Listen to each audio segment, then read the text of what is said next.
Alrighty, let's review this game. Um, and there's not much to say about this game other than, for one, I probably did miss. Oh no, he. Well, I definitely missed this because I probably I think well he wanted to repeat moves. I'm guessing he probably would have went back and then draw by repetition. It would give you the draw by repetition after those three moves, but that's not what happened. What happened in the game was he was stubborn and didn't want to resign. Um, and even though I'm only 370, and most most players that's under like 800 aren't really consistently winning in games. I'm I'm pretty well versed in winning, especially this in game because you're gonna see I blundered the queen. I did, but I made two more. So like, what are we talking about? He plays this. Not really worried. We get into Trompowsky. Um, and usually, in such a position, the the idea or the meta is to take and double the pawns. Like the Trompowsky is made to like kind of punish slight opening mistake, but he didn't really do that. So I just got tempo on the queen, and he blundered. The queen was under attack, and now he can't castle. From here, I should have easily checkmated him, but you see, he goes for pawn play. And again, I don't know why I didn't just take. I should have just like he was hanging pawns left and right. Like you're gonna see, he just like look, he just pushed his pawn into oblivion, all to trap my knight. But I was like, you know what?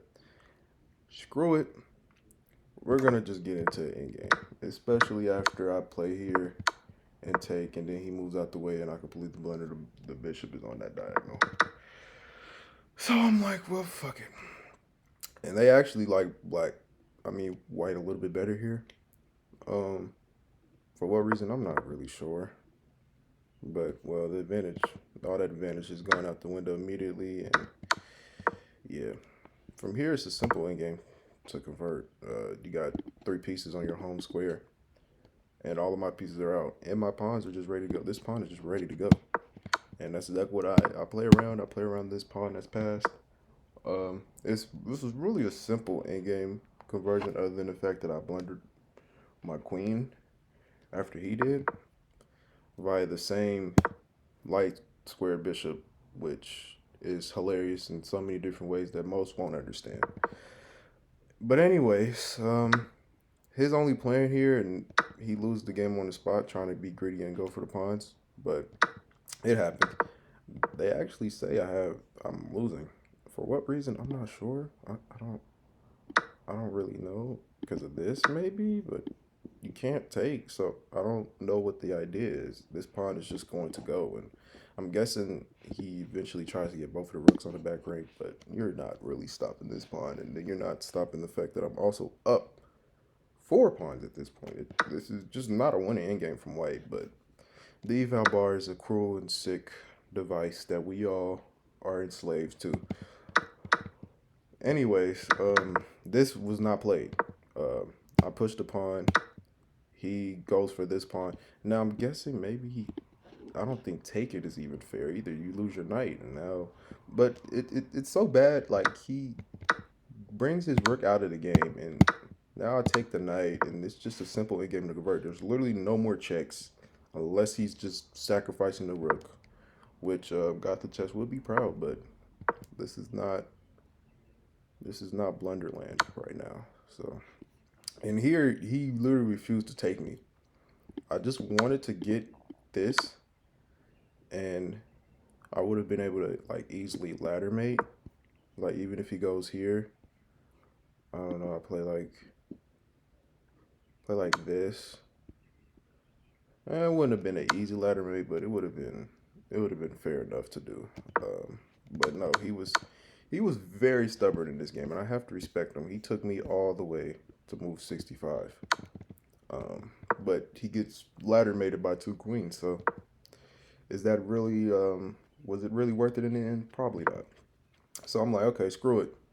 I'm just going to I'm just gonna force a promotion. Like I pushed this pawn way too far, way too far, and it's a double pawn too. You think I'm not gonna try and push this? Come on now. So takes, takes. I take with check, and the rook is off the board. Last rook is off the board, and it's simple to convert from here. I'm up 4 pawns, and uh, there's just nothing that can be done. So yeah, but that is actually not what he played. Oh, he did take the rook, and then he traded like this. Oh, whoops, no, he traded like this. Either way, it's the same concept. Now it's just a simple endgame to convert. Pretty much shut down this attack right here. And, you know, eventually we trade some pawns. And he tries to promote himself, but my king is... And this is another thing, the endgame square with the king. This, like, actually, it's like this box right here. If it'll let me... It's around this size. This is around the size. If you have any pawns within the square, which is why it's important to not let the H pawn go. Because if you let the H pawn go, there's like a very good chance you will have to like bring your rook into the party, and you know you'll still win, but you know you didn't have to really get this pawn out of here, or you just lose the rook and you just have a pawn and king endgame, which is still winning because I'm up 2 pawns at this point. But either way, king was in the box regardless, so he tries to promote. There's no promotion without losing it immediately, and now there's no pawns on the board for him, and this is just a simple in-game to convert. I definitely did not play this soundly here. This could have been a lot better because the M gets off the board, but I was like, you know, I don't need this rook because I have so many pawns that's about to promote. So I'm like, okay, I'm just gonna promote. You can't stop it. But he ends up running, and you know this is like standard technique. I wanted to just get rid of this pawn, get rid of these 2 pawns, honestly, and in the with how we was playing the moves, not like literally, because there's no way to really do that other than just like hanging them and wasting moves. But I wanted to get him up out of here quick enough. Actually, it was made of God. I knew I always miss it. I always miss it. I had the king trapped right here. I should have just played it and got him up out of here, but whatever. I wanted to bring the king and the queen, but he was being quite stubborn, so I was like, okay, I'm just going to push this second one and then ladder mate you, which I prefer anyways, especially with 2 queens on the board, you know. That's all fun and dandy, so yeah.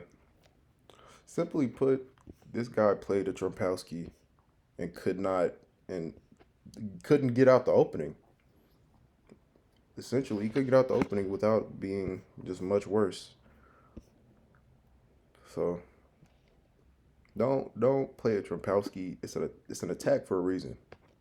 It's designed to attack and induce structural weaknesses. So stuff like this.